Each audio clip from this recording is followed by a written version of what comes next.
Jesús dijo: «Esto es hipocresía. No puedes utilizar el cristianismo, especialmente la oración, como un medio de promocionarte para que la gente piense que eres espiritual». Esta afirmación de Jesús nos alerta sobre la importancia de ser sinceros y veraces en nuestra fe, evitando cualquier actitud que pueda convertir la oración en un instrumento de autopromoción. Debemos estar atentos y vigilantes cuando tratamos estas cuestiones espirituales.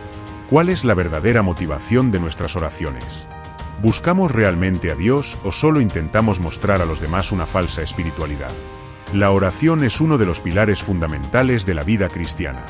Es un momento sagrado en el que nos ponemos ante Dios en comunión directa. Entre todas las formas de oración, la oración del Padre Nuestro destaca como un ejemplo perfecto, un modelo enseñado por el propio Jesús, para guiarnos en nuestra comunicación con el Padre. Sin embargo, incluso en algo tan esencial y poderoso como la oración, podemos cometer errores que comprometen la profundidad y la eficacia de nuestro diálogo con Dios. En el vídeo de hoy, vamos a abordar un tema de suma importancia para todos los cristianos: lo que nunca debemos hacer al orar. A menudo, por desconocimiento o por hábitos adquiridos, podemos adoptar actitudes o prácticas que acaban poniendo en peligro nuestra vida de oración. Pero, ¿qué debemos evitar para que nuestra oración sea realmente eficaz y agradable a los ojos de Dios? Para ayudarnos a reflexionar sobre este tema tan importante, exploremos juntos enseñanzas valiosas basadas en las lecciones que nos dejó Jesús. Él, como nuestro mayor ejemplo, nos enseñó cómo debemos acercarnos a Dios en la oración y qué escollos debemos evitar. No olvides suscribirte al canal y activar las notificaciones para no perderte ningún contenido relevante. Ahora, te invito a descubrir conmigo lo que nunca debemos hacer cuando oramos, profundizando nuestra comprensión de la oración eficaz. Orar es algo que hacemos todos los cristianos, pero no nos sale de forma natural. Requiere disciplina, dedicación y un esfuerzo consciente para orar del modo que Dios nos ha enseñado. Es cierto que, en tiempos de necesidad, todos rezamos como podemos, ¿verdad? Y Dios, en su infinita misericordia, nos escucha y nos responde, porque el Espíritu Santo intercede por nosotros y Jesús es nuestro mediador. Sin embargo, en nuestra vida cotidiana, debemos esforzarnos por orar según las enseñanzas de Dios, siguiendo fielmente sus instrucciones. Comencemos, pues, examinando dos lecciones que Jesús enseñó a sus discípulos, y que también se aplican a nosotros, sobre lo que debemos evitar en nuestras oraciones. Quiero llamar su atención, en primer lugar, sobre el versículo 5, donde encontramos las palabras iniciales con las que Jesús introduce este importante tema. Dice: «Y cuando oréis». Notemos que Jesús no dice si oréis, sino cuando oréis. Con esta elección de palabras, está dejando claro que la oración no es opcional, sino una expectativa, una práctica asumida para cada discípulo. Jesús da por sentado que rezaremos. La oración, por tanto, no es una opción para momentos esporádicos, como el día que te apetezca rezar o si decides rezar. No, Jesús asume que la oración es una parte integral y inevitable de la vida de todo seguidor suyo. En el Nuevo Testamento no encontramos instrucciones específicas sobre cuánto tiempo debemos dedicar a la oración. La Biblia no determina si debemos orar durante 5 minutos, 10 minutos, media hora o una hora entera. Lo que sí nos enseña la Biblia, y esto es fundamental, es que debemos orar sin cesar. Esto significa que la oración debe ser una constante en nuestras vidas, una práctica continua que impregne nuestro día a día, independientemente del momento o las circunstancias. Algunas personas pueden optar por rezar durante 5, 10 o 15 minutos, mientras que otras dedican una hora o más al diálogo con Dios. Personalmente, creo que cuanto más tiempo pasemos en presencia de Dios, mejor será para nosotros. Este tiempo de oración nos permite abrirle con calma nuestro corazón, presentarle nuestras necesidades e interceder por las necesidades de los demás. Sin embargo, no podemos imponer una norma rígida, diciendo que una persona de oración es solo alguien que reza durante una hora al día.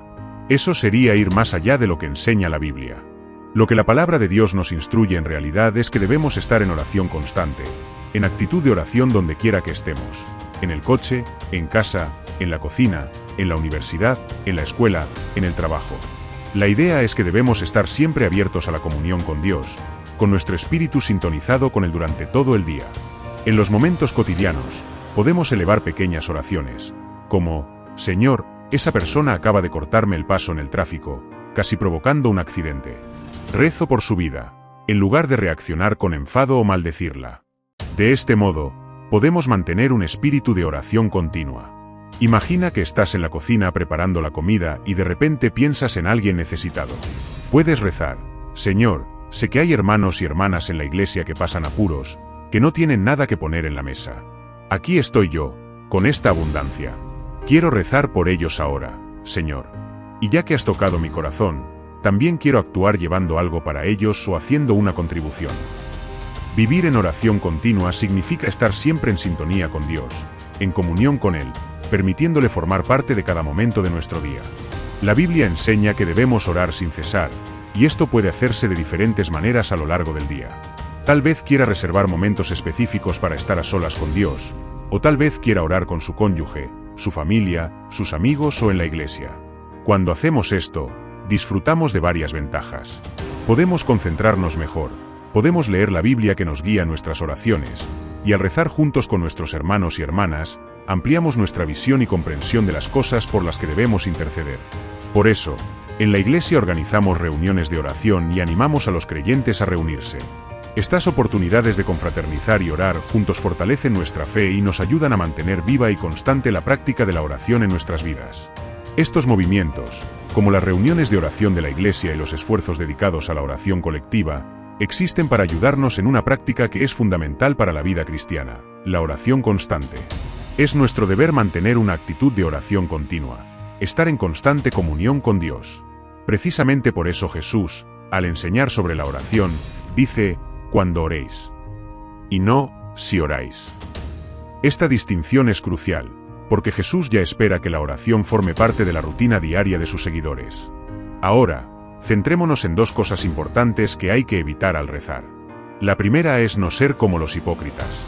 Pero antes de sumergirnos en esta advertencia, necesitamos entender lo que realmente significa ser un hipócrita. La palabra hipócrita es particularmente interesante cuando se analiza en su origen griego. Tiene el significado de esconderse detrás de algo.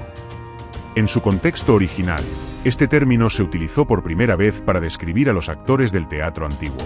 Estos actores, cuando actuaban ante el público, llevaban máscaras durante las obras. Es posible que haya visto alguna representación de estas máscaras. Una de ellas, por ejemplo, puede mostrar un rostro sonriente, mientras que la persona que está detrás de la máscara puede estar llorando o enfadada. La máscara oculta la expresión real y muestra algo completamente distinto. En aquella época, al actor se le llamaba hipócrita, porque se escondía tras la máscara, presentando al público un rostro que no era el suyo real. Con el tiempo, el término hipócrita empezó a utilizarse para describir a cualquiera que aparenta ser algo que no es. Alguien que da la impresión de ser de una determinada manera, pero que, por dentro, es completamente diferente.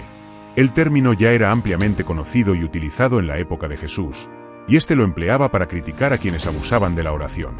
Jesús utilizó la palabra hipócrita para referirse a aquellas personas que rezan solo para parecer piadosas, como si estuvieran extremadamente cerca de Dios y fueran profundamente espirituales, cuando en realidad no es así en sus corazones. Estas personas están más preocupadas por la imagen que proyectan a los demás que por la sinceridad de su comunión con Dios. Es un uso distorsionado de la oración, un medio para presumir ante los demás en lugar de conectar realmente con Dios. Jesús no nos prohíbe rezar en público o en presencia de otras personas. Lo que nos advierte es sobre la motivación que hay detrás de estas oraciones. Cuando oramos en público, debemos centrarnos en impresionar a Dios, no a la gente que nos rodea. Nuestra oración debe ser una expresión genuina de nuestra fe y devoción, no un intento de hacer creer a los demás que somos más espirituales de lo que realmente somos. Esta advertencia sobre la hipocresía puede, por supuesto, aplicarse a muchas otras áreas de la vida, no solo a la oración. La verdadera cuestión aquí es la sinceridad de nuestro corazón en todas nuestras acciones. Si tratamos de aparentar algo que no somos en cualquier aspecto de nuestra vida cristiana, estamos cayendo en la misma trampa de la hipocresía. Jesús nos pide que seamos auténticos en nuestra fe, transparentes en nuestras intenciones y sinceros en nuestra comunión con Dios. Imaginemos a una persona que asiste regularmente a la iglesia, participa en todas las actividades religiosas, está siempre involucrada en algún proyecto o servicio, pero por dentro, su corazón no está verdaderamente vuelto hacia Dios. Esta persona parece muy devota y comprometida, pero la realidad es muy distinta. Es como si llevara una máscara para encubrir sus verdaderas intenciones y sentimientos. Este comportamiento es lo que llamamos hipocresía. Jesús nos advierte sobre esta actitud, y en el versículo 5 del texto bíblico habla directamente de ella. Jesús se dirige específicamente a los fariseos, que eran, en aquella época, los líderes religiosos más conocidos y respetados. Eran vistos como los máximos ejemplos de obediencia a la ley de Dios, dedicándose a cumplir cada detalle de los mandamientos y regulaciones de la ley de Moisés. Pero esta obediencia era solo superficial, una fachada que ocultaba sus verdaderas motivaciones. A pesar de toda su aparente religiosidad, estos mismos fariseos fueron los que más tarde condenaron a muerte a Jesús. Esto demuestra que, aunque tenían una imagen pública de santidad, por dentro sus intenciones distaban mucho de ser puras. En el versículo 5, Jesús dice: «Cuando oréis, no seáis como los hipócritas, pues a ellos les gusta orar de pie en las sinagogas y en las esquinas de las calles, para ser vistos por los hombres». En la época de Jesús, era frecuente que la gente rezara en público, sobre todo los fariseos. En las sinagogas, donde la gente solía rezar sentada mientras el maestro enseñaba, los fariseos, cuando se les invitaba a rezar, se levantaban y empezaban a rezar en voz alta. Dramatizaban sus oraciones, creando una escena que llamaba la atención de todos a su alrededor. Con esto, la gente pensaba: este hombre sí que sabe rezar, debe de ser alguien muy cercano a Dios. Sin embargo, todo no era más que un espectáculo, una actuación cuidadosamente planeada para impresionar a los demás. A estos fariseos no les preocupaba conectar con Dios, sino ganarse el respeto y la admiración de la gente. Además de las sinagogas, los fariseos también elegían lugares estratégicos para orar en público, como las plazas o las esquinas de las calles, donde el movimiento de gente era mayor. Como la ley de Moisés ordenaba a los judíos rezar 3 veces al día, los fariseos aprovechaban esos momentos para situarse en lugares muy visibles. Miraban a su alrededor para asegurarse de que los estaban observando y luego empezaban a rezar en voz alta para que todos los vieran. Era una forma de autopromoción, utilizando la oración como un medio para mostrar su supuesta espiritualidad. Jesús, sin embargo, condena esta práctica y la llama por lo que realmente es: hipocresía. Deja claro que la oración no debe utilizarse como instrumento de autopromoción. El propósito de la oración es conectarnos con Dios, no impresionar a la gente que nos rodea. Jesús nos advierte de la importancia de examinar nuestras motivaciones cuando oramos. No está diciendo que esté mal rezar en público, sino que debemos tener mucho cuidado de no convertir la oración en una forma de presumir o de aparentar lo que no somos. Jesús va más allá y dice que los que rezan con esta intención ya han recibido su recompensa, el reconocimiento humano. Cuando alguien reza para ser visto y alabado por los demás, lo más que conseguirá es la admiración de la gente, pero no la respuesta de Dios. La verdadera oración, la que llega al corazón de Dios, se reza con sinceridad y humildad, sin preocuparse de cómo nos percibirán los demás. Para evitar esta trampa, Jesús nos da una orientación clara en el versículo 6. Pero tú, cuando ores, entra en tu habitación, cierra la puerta y ora a tu Padre, que está en lo secreto. Entonces tu Padre, que ve en lo secreto, te recompensará. Jesús no está diciendo que la única oración válida sea la que se hace en una habitación cerrada, lejos de cualquiera. Lo que está enseñando es que la verdadera oración debe hacerse con sinceridad, sin necesidad de alardear. Si es necesario, incluso deberíamos evitar rezar en público para que nuestra oración sea auténtica y esté libre de cualquier tentación de hipocresía. El centro de la instrucción de Jesús es la sinceridad de nuestro corazón. La oración debe ser un momento de verdadera comunión entre tú y Dios, lejos de los ojos de los demás y de la búsqueda de la aprobación humana. Lo que Jesús quiere es que nuestra oración sea el reflejo de una auténtica relación con Dios, en la que lo que importa es la conexión espiritual que establecemos con Él, y no lo que los demás piensen de nosotros. La oración es un momento profundamente personal e íntimo entre tú y tu Padre Celestial. Es un momento que trasciende las barreras del tiempo y el espacio, en el que conectas directamente con Dios, que te ve en secreto. Cuando te encierras en tu habitación, lejos de las miradas indiscretas del mundo, es allí, en ese lugar de soledad, donde Dios está presente, observándote atentamente. Pero la presencia de Dios no se limita a este entorno. Él te ve en todas partes, ya estés conduciendo, haciendo tu trabajo, estudiando en la escuela o incluso solo en tu oficina.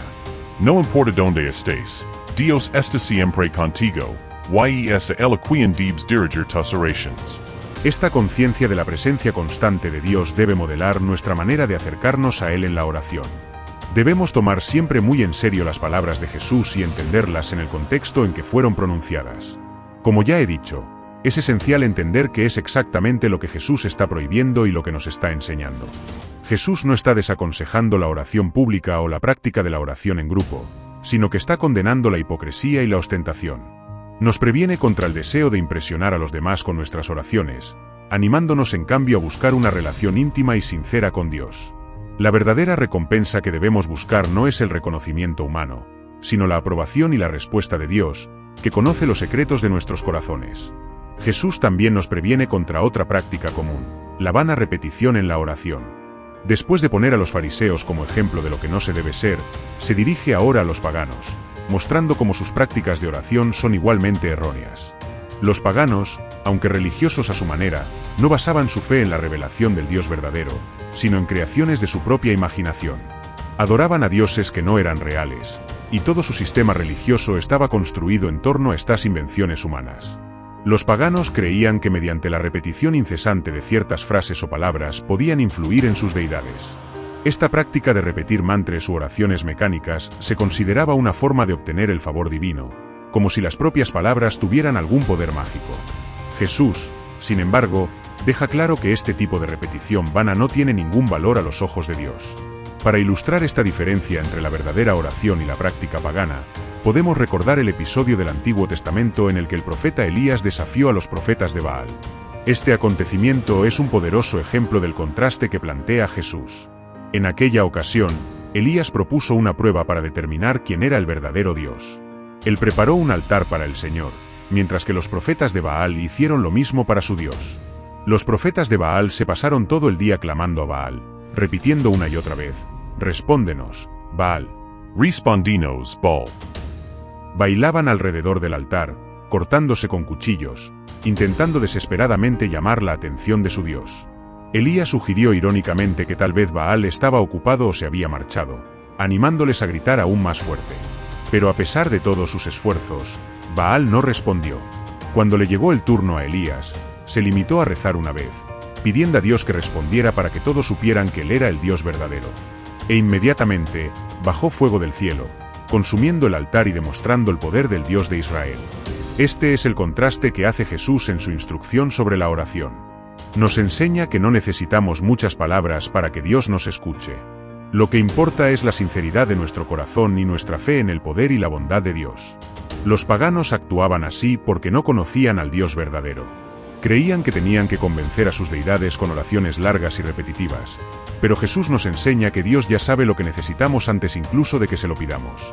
El centro de nuestra oración debe ser la comunión con Dios, no tratar de manipularle o impresionarle. Jesús nos llama a una vida de oración marcada por la sencillez, la sinceridad y la confianza en nuestro Padre Celestial, que nos ve y nos escucha en secreto. Jesús, al enseñar sobre la oración, nos da una instrucción muy clara: no seáis como ellos. En el versículo 8, explica: porque vuestro Padre sabe lo que necesitáis antes de que se lo pidáis. Esto revela una profunda verdad sobre la naturaleza de Dios y sobre cómo debemos acercarnos a Él en la oración. Antes incluso de que formulemos nuestras palabras o expresemos nuestras necesidades, Dios ya es plenamente consciente de ellas. Esto se debe a que nuestro Dios es omnisciente, lo que significa que conoce todas las cosas. Es omnipotente, lo que significa que tiene todo el poder. Y es omnipresente, estando en todas partes a la vez. A diferencia de los dioses creados por la imaginación humana, que son limitados y necesitan que se les hable, nuestro Dios conoce cada detalle de nuestras vidas. Él comprende no solo lo que pedimos, sino también lo que realmente necesitamos, incluso cuando nuestras peticiones no reflejan correctamente nuestras necesidades. Esta constatación de la omnisciencia de Dios no debe desanimarnos a orar o a perseverar ante Él. Jesús no nos disuade de buscar a Dios con fervor ni de insistir en la oración, sobre todo cuando parece que la respuesta tarda en llegar. Hay una diferencia significativa entre repetir mecánicamente una frase y perseverar en la oración, manteniendo un diálogo sincero y continuo con Dios. La perseverancia en la oración implica una relación profunda y constante con el Señor, en la que nos abrimos completamente a Él, exponiéndole nuestras dudas, angustias y deseos. Un claro ejemplo de esta práctica de repetición mecánica puede verse en algunas tradiciones religiosas, como la Iglesia Católica, donde se enseña a los fieles a rezar un determinado número de Avemarías o Padre Nuestros como forma de penitencia o para obtener un favor de Dios. La idea que subyace a esta práctica es que repitiendo estas oraciones un cierto número de veces, la persona podrá sensibilizar a Dios y obtener la respuesta deseada. Sin embargo, Jesús nos enseña que no es así como debemos relacionarnos con el Padre. Él no se conmueve por la mera repetición, sino por un corazón sincero y una fe auténtica. Para ilustrar mejor esta diferencia, imaginemos la siguiente situación. Si un niño pequeño se acercara a su madre y empezara a repetir incesantemente: «Mamá del cielo, quiero comer, mamá del cielo, quiero comer, mamá del cielo, quiero comer, querida mamá del cielo». ¿Cómo te sentirías al oír a tu hijo hacer esto? Aunque la repetición es clara, faltaría un verdadero diálogo, una comunicación sincera sobre la necesidad real. Ahora imagina que el mismo niño se te acerca y te dice: «Mamá, tengo hambre y necesito comer. Sabes que soy un niño de 5 años y necesito comer regularmente. ¿Por qué no te ocupas de mí? ¿Es que no soy importante para ti?». Este segundo escenario muestra una comunicación más profunda, en la que el niño no solo expresa su necesidad, sino que entabla con la madre una conversación sincera sobre su situación. Esta es la diferencia entre la repetición vana y la oración perseverante. La oración perseverante no significa repetir palabras vacías, sino entablar un diálogo sincero con Dios, cuestionando, discutiendo, buscando entender por qué no responde o qué puede estar impidiendo la respuesta. Podemos decir a Dios: «Señor, te busco, pero no obtengo respuesta. ¿Qué te ocurre? ¿Te he ofendido de alguna manera? ¿Hay algún pecado en mi vida que impide una respuesta? ¿O tal vez te estoy pidiendo de manera equivocada? Oh Dios, eres tan bueno. Tu palabra dice que si rezamos y pedimos, nos responderás, pero todavía no he recibido respuesta». Este enfoque de la oración, de insistir y perseverar, es algo que la Biblia nos anima a hacer. Dios quiere que nos acerquemos a Él con el corazón abierto, dispuestos a hablar de nuestras necesidades y a comprender su voluntad. No es partidario de una repetición mecánica de palabras, sino de una conversación sincera en la que podamos discutir y razonar con Él. Incluso podríamos preguntar: «Dios, ¿no sabes ya todo esto?». Y la respuesta es sí, lo sabe. Pero quiere que tomemos conciencia de lo que pedimos y por qué lo pedimos. Es un proceso que nos ayuda a crecer espiritualmente y a alinear nuestros deseos con la voluntad de Dios. Por eso, cuando nos ponemos ante Dios en oración, debemos hacerlo con sinceridad y persistencia, buscando una verdadera relación con Él, en lugar de confiar en repeticiones vacías. Dios quiere que hablemos con Él, que le expongamos nuestro corazón, que le demos nuestras razones y que le interroguemos cuando sea necesario. Esta es la esencia de una vida de oración eficaz y agradable a Dios. Un ejercicio útil y profundo que puedes practicar al rezar a Dios es, antes de hacer una petición concreta, sentarte con un papel y un bolígrafo y enumerar 10 razones por las que crees que Dios debería responder a tu oración. Al reflexionar sobre estas razones, quizá te des cuenta de que lo que inicialmente parecía una necesidad urgente puede no ser tan esencial. Esta práctica nos ayuda a filtrar nuestros deseos y a comprender si lo que pedimos a Dios es realmente necesario o si es algo de lo que podemos prescindir sin mayores consecuencias. A menudo, llevamos a Dios peticiones que consideramos esenciales pero que, al examinarlas más de cerca, resultan ser superfluas. Este proceso de introspección nos ayuda a alinear nuestras oraciones con la voluntad de Dios y a discernir mejor lo que realmente importa en nuestras vidas. En sus enseñanzas sobre la oración, Jesús nos advierte de 2 trampas que debemos evitar: la hipocresía y la vana repetición.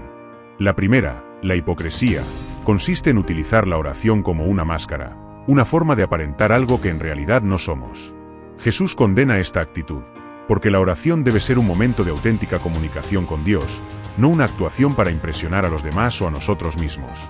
La segunda trampa es el uso de repeticiones vacías, en las que las palabras se recitan mecánicamente, sin reflexión ni sinceridad. Jesús nos enseña que, en lugar de repetir palabras automáticamente, debemos razonar con Dios, dialogar con Él y perseverar en la búsqueda de respuestas. Esta perseverancia, sin embargo, es muy distinta de la repetición sin sentido. Es un compromiso profundo con Dios, en el que expresamos nuestras verdaderas preocupaciones y tratamos de comprender su voluntad. En la segunda parte de la enseñanza de Jesús sobre la oración, nos instruye sobre el contenido por el que debemos orar. Y luego nos presenta el modelo del Padre Nuestro. Antes de entrar en el análisis de este modelo de oración, es importante comprender qué pretendía Jesús cuando la ofreció a sus discípulos. ¿Quería Jesús que recitáramos esta oración todos los días, textualmente, al despertarnos y antes de acostarnos? ¿Quería que repitiéramos las palabras del Padre Nuestro como un ritual diario? Padre nuestro que estás en los cielos, santificado sea tu nombre, venga a nosotros tu reino.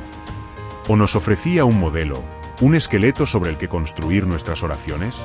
A lo largo de la historia del cristianismo, muchas personas han interpretado el Padre Nuestro como una oración estándar, que debe repetirse exactamente como está escrita. En ciertos movimientos religiosos, esta oración se ha convertido en la única forma de comunicación con Dios, hasta el punto de que algunos creyentes se sienten incómodos cuando se les invita a rezar de un modo más espontáneo, como si hablaran con una persona. Para estos fieles, el Padre Nuestro se ha convertido en una especie de muleta, una forma de oración que conocen y en la que confían, pero que no les anima a desarrollar una relación más personal y dinámica con Dios. Sin embargo, creo que la intención de Jesús al enseñar el Padre Nuestro no era que esta oración se convirtiera en la única forma de comunicación con Dios, recitada mecánicamente cada día. Al contrario, Jesús ofrecía un modelo, una guía que pone de relieve las principales prioridades que debemos considerar en nuestras oraciones. El Padre Nuestro nos enseña a centrarnos en lo esencial del reino de Dios y en nuestras necesidades más profundas mientras vivimos en este mundo. Nos guía sobre cómo alinear nuestros deseos con la voluntad de Dios y cómo estructurar nuestras oraciones para que reflejen estas prioridades. Personalmente, veo el Padre Nuestro como una guía valiosa en mi vida de oración. Cuando me siento distraído o confuso, sin saber exactamente por qué debo rezar, recurro al Padre Nuestro como una guía que me ayuda a reorientar mis pensamientos. Voy punto por punto, reflexionando sobre cada aspecto de esa oración, y rezo a Dios por las cosas que allí se enumeran. Este proceso me ayuda a evitar la superficialidad en mis oraciones y me orienta hacia un diálogo más profundo y significativo con Dios. Así pues, el Padre Nuestro, además de ser un modelo de oración, actúa como estímulo y pauta para recordarnos las prioridades que debemos tener en cuenta al comunicarnos con Dios. No fue dado para ser repetido automáticamente y sin sentido, sino para guiarnos en cómo debemos orar para que nuestras oraciones estén alineadas con la voluntad de Dios y sean eficaces en nuestro camino espiritual. La oración es una de las prácticas más importantes en la vida de un cristiano, pues sirve como canal directo e íntimo de comunicación con Dios. A través de la oración adoramos al Señor, expresamos nuestra gratitud, confesamos nuestros pecados, buscamos la guía divina y nos fortalecemos espiritualmente. Sin embargo, como cualquier práctica espiritual, la oración debe realizarse con cuidado y reverencia, porque aunque sea tan esencial, puede perder su eficacia si cometemos ciertos errores. Uno de los errores más comunes en la oración es la falta de sinceridad. Dios, que conoce lo más profundo de nuestros corazones, desea una relación auténtica y honesta con nosotros. No lo impresión en las palabras bonitas en hay una postura exterior de piedad que no refleja la verdadera condición de nuestros corazones. En el capítulo 6 de Mateo, Jesús nos advierte contra la oración para ser vistos por los demás, llamando la atención sobre la hipocresía que puede introducirse en la práctica de la oración. Nos instruye a buscar a Dios en secreto, con un corazón genuino y sincero, donde la intención es conectar verdaderamente con el Creador y no impresionar a los que nos rodean. Otro error que puede poner en peligro la profundidad de nuestra comunión con Dios es la repetición vacía de palabras. En el Sermón de la Montaña, Jesús abordó directamente esta cuestión, especialmente en Mateo 6, 7, donde nos instruye a no usar vanas repeticiones como los gentiles, que creen que serán escuchados por sus muchas palabras. Esta advertencia nos recuerda que la oración no debe ser una recitación mecánica de frases memorizadas, sino una conversación significativa y reflexiva con Dios. Cuando nuestras palabras pierden su sentido y se convierten en un mero ritual repetitivo, corremos el riesgo de alejarnos de la verdadera esencia de la oración, que es un diálogo sincero y personal con el Señor. La falta de fe es otro obstáculo importante que puede hacer que nuestras oraciones sean ineficaces. Santiago nos recuerda en su epístola que, cuando pedimos algo a Dios, debemos hacerlo con fe, sin dudar. Orar sin fe es como lanzar palabras al viento, pues revela una falta de confianza en el poder, la soberanía y la bondad de Dios. Cuando nos acercamos a Dios, necesitamos tener la convicción de que nos escucha y de que sus respuestas, aunque no sean inmediatas o de la manera que esperamos, son siempre según su perfecta voluntad y sabiduría. Es esta confianza la que sostiene nuestra vida de oración y nos permite esperar pacientemente el tiempo de Dios. Además, es crucial que nuestras oraciones estén alineadas con la voluntad de Dios. A menudo rezamos por nuestros propios deseos y necesidades, sin preguntarnos si están en armonía con los propósitos de Dios. La primera carta de Juan nos enseña que si pedimos algo según la voluntad de Dios, Él nos escuchará. Esto nos llama a la responsabilidad de buscar constantemente la guía del Espíritu Santo, para que nuestras peticiones no sean solo reflejo de nuestros deseos humanos, sino que estén en sintonía con el plan mayor de Dios para nuestras vidas y para el mundo. Por último, un enemigo sutil pero poderoso que puede poner en peligro nuestra vida de oración es la distracción. Vivimos en una época llena de distracciones constantes, ya sea a través de la tecnología, las preocupaciones cotidianas o las presiones de la vida moderna. Estas distracciones pueden invadir fácilmente nuestro tiempo de oración, desviando nuestras mentes y corazones de centrarnos en Dios. Para combatir este desafío, es esencial que encontremos un lugar tranquilo donde podamos orar sin interrupciones, dedicando un momento específico de nuestro día a estar en presencia de Dios. Este ambiente tranquilo nos ayuda a concentrar nuestros pensamientos y abrir nuestro corazón plena y atentamente al diálogo con el Señor. Analicemos ahora dos ejemplos bíblicos que muestran el inmenso poder de una oración sincera, hecha con un corazón contrito y una confianza inquebrantable en Dios. La Biblia nos ofrece innumerables relatos de personas que, a través de la oración, encontraron consuelo, respuestas e intervención divina en sus vidas. Uno de estos poderosos relatos es la historia de Ana, la madre de Samuel, que se encuentra en el primer capítulo del libro de Samuel. Ana era una mujer de gran fe, casada con Elcana, un hombre piadoso y justo. Sin embargo, Ana llevaba una carga que le producía una profunda tristeza. Era estéril, incapaz de concebir hijos. En aquel contexto cultural, la esterilidad era vista como una gran vergüenza, casi como una maldición, y esto hacía que Ana se sintiera disminuida y desolada. Además, Elcana tenía otra esposa, Penina, que era fértil y tenía hijos. Penina, en lugar de mostrar compasión, se burló cruelmente de Ana, humillándola por su incapacidad para ser madre, lo que intensificó aún más el dolor que Ana ya sentía. A pesar de su tristeza y de las burlas de Penina, Ana nunca perdió la fe en Dios. Creía que el Señor podía revertir su situación, y su esperanza residía en la creencia de que Dios escucharía su clamor. Todos los años, Elcana llevaba a su familia al templo del Señor en Silo, donde ofrecían sacrificios y adoraban a Dios. En una de estas ocasiones, Ana, consumida por la angustia y el ardiente deseo de ser madre, decidió acercarse al templo para orar. Allí, con el corazón destrozado y lágrimas en los ojos, derramó su alma ante Dios en una oración ferviente y sincera que brotaba directamente de lo más profundo de su ser. En su oración, Ana hizo un voto solemne al Señor, diciendo: «Oh Señor de los ejércitos, si miras la aflicción de tu sierva y te acuerdas de mí, y no te olvidas de tu sierva, sino que le das un hijo, yo se lo daré al Señor todos los días de su vida, y ninguna navaja tocará su cabeza». Se trataba de una promesa seria, en la que Ana se comprometía a dedicar el hijo que tanto deseaba al servicio del Señor durante el resto de su vida. Su oración no era solo una súplica desesperada, sino un acto de entrega y confianza total en la voluntad de Dios. Mientras rezaba en silencio, moviendo solo los labios, el sacerdote Elí, que la observaba, pensó al principio que estaba borracha. Elí no oía sus palabras, pero veía que movía los labios, y la escena le pareció extraña. Sin embargo, cuando Elí se acercó y preguntó a Ana por su estado, ella le explicó rápidamente que no estaba borracha, sino profundamente angustiada, derramando su alma ante el Señor. Ana habló de su dolor, de su deseo de ser madre y de su fe en que Dios escucharía y respondería a su oración. Al darse cuenta de la sinceridad y profundidad de la oración de Ana, Elí la bendijo diciendo: «Vete en paz, y que el Dios de Israel te conceda la petición que le has hecho». Estas palabras consolaron inmediatamente a Ana. Salió del templo con el corazón aliviado, creyendo que el Señor había escuchado su súplica. Y, en efecto, Dios no tardó en responder. El Señor se acordó de Ana y, en el momento oportuno, concibió y dio a luz un hijo. Como muestra de gratitud y reconocimiento de la intervención de Dios, le puso al niño el nombre de Samuel, que significa escuchado por Dios, porque, como ella misma declaró, se lo pedía al Señor. En cumplimiento de su voto, Ana esperó a que Samuel fuera destetado y lo llevó al templo de Silo, donde lo entregó al sacerdote Elí. Le dijo a Elí: «He rezado por este niño y el Señor me ha concedido mi petición. Por tanto, se lo he prestado al Señor. Mientras viva, se lo prestaré al Señor».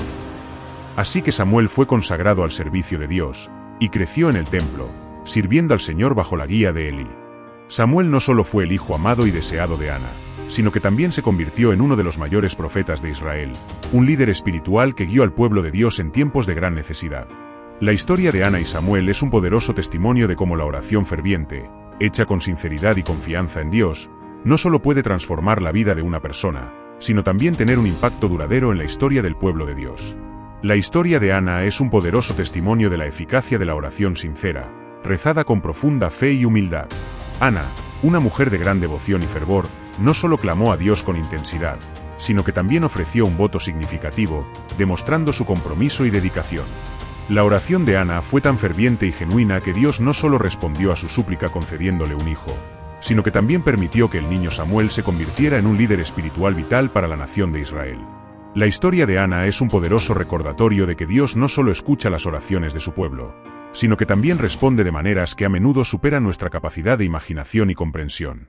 El segundo ejemplo que ilustra el poder de la oración es la historia de Ezequías, el rey de Judá, que se enfrentó a una gran amenaza del poderoso ejército asirio, comandado por el rey Senaquerib. Esta historia se detalla en el libro de los Segundos Reyes, capítulo 19. Ezequías fue un rey justo y temeroso de Dios, y su reinado se caracterizó por un esfuerzo constante por seguir los caminos del Señor y promover la justicia y la rectitud en Judá. Durante el reinado de Ezequías, el reino de Judá se encontró en una situación crítica. El vasto y temido ejército asirio, bajo el mando del rey Senaquerib, había conquistado muchas naciones y ciudades alrededor de Judá. El asedio de Jerusalén era inminente, y la amenaza era cada vez más grave. Senaquerib, conocido por su brutalidad y su desprecio por las divinidades de otros pueblos, envió un mensajero a Ezequías y al pueblo de Jerusalén con un discurso intimidatorio y despectivo. El mensajero traía palabras de escarnio y desprecio, afirmando que ningún dios de las naciones conquistadas había sido capaz de proteger a su pueblo de los asirios, y que el mismo destino de destrucción aguardaba a Jerusalén. Ante semejante amenaza, Ezequías se sintió profundamente angustiado. Reconociendo que la situación superaba sus fuerzas y sus estrategias militares, tomó una decisión crucial: buscar la ayuda de Dios. En lugar de ceder a la desesperación, Ezequías fue al templo del Señor y se postró en oración, demostrando su total dependencia y fe en Dios. Envió mensajeros al profeta Isaías, solicitando la intercesión divina ante la desesperada situación. Ezequías recibió entonces una carta de Senaquerib, llena de insultos contra Dios y amenazas directas contra Jerusalén. Al leer la carta, Ezequías subió inmediatamente al templo y extendió el rollo ante el Señor. Rezó una oración ferviente y suplicante, exclamando: Señor, Dios de Israel, entronizado entre los querubines, solo tú eres el Dios de todos los reinos de la tierra. Tú has hecho los cielos y la tierra. Inclina, Señor, tu oído y escucha. Abre, Señor, tus ojos y mira. Escucha las palabras de Senaquerib, que ha enviado esta carta para burlarse del Dios vivo. Ahora, Señor, Dios nuestro, sálvanos de su mano, para que todos los reinos de la tierra sepan que solo tú, Señor, eres Dios. Dios, en su infinita misericordia y poder, respondió a la oración de Ezequías a través del profeta Isaías. El profeta trajo un mensaje de esperanza y certeza, asegurando a Ezequías que Dios había escuchado su oración y que Senaquerib no entraría en Jerusalén. Dios prometió proteger la ciudad y derrotar al ejército asirio. Esa misma noche se produjo un acontecimiento extraordinario. El ángel del Señor salió y destruyó a 185.000 soldados del campamento asirio mientras dormían. Al amanecer, los pocos supervivientes, aterrorizados, huyeron desesperados. Senaquerib regresó a Nínive, donde, en un inesperado destino final, fue asesinado por sus propios hijos. Así, Jerusalén se salvó milagrosamente, tal como Dios había prometido a Ezequías. La historia de Ezequías es una poderosa demostración del poder de la oración en tiempos de gran peligro y desesperación. Cuando la situación parecía desesperada y las fuerzas enemigas eran abrumadoramente superiores, Ezequías se dirigió a Dios en oración con un corazón sincero y desesperado. Dios respondió de forma milagrosa y decisiva, salvando a Jerusalén de una amenaza que parecía imposible de superar. Esta historia sirve como testimonio poderoso y alentador de que Dios escucha las oraciones de sus siervos y es capaz de intervenir poderosamente en sus vidas, incluso en las circunstancias más desafiantes y desesperadas. Ahora, les invito a unirse a mí en oración. Señor Dios, te agradecemos profundamente la maravillosa oportunidad de establecer una comunicación directa contigo a través de la oración.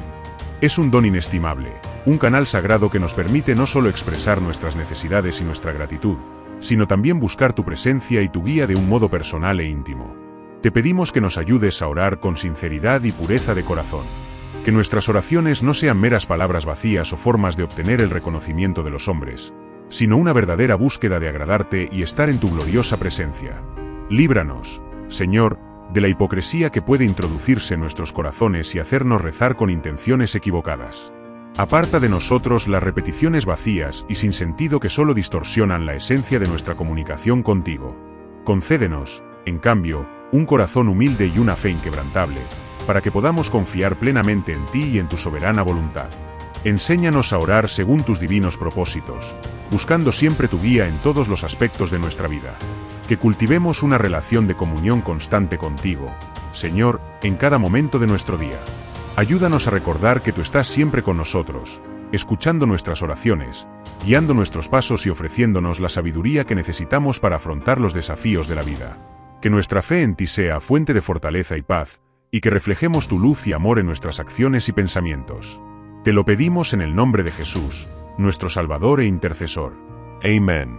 Si te interesa profundizar en la oración y su importancia vital en la vida cristiana, te invito a ver el vídeo que aparecerá en la pantalla. En él, veremos el poder del ayuno como una práctica espiritual profunda que también atrae la atención de Dios. Al igual que la oración, el ayuno no debe hacerse para impresionar a los demás, sino como una expresión sincera de devoción y humildad ante Dios. Recordando las palabras de Jesús sobre evitar la hipocresía en nuestras prácticas espirituales, descubramos juntos cómo el ayuno puede acercarnos aún más a nuestro Padre Celestial. Haz clic en el vídeo que aparece en tu pantalla y continúa tu viaje espiritual con nosotros.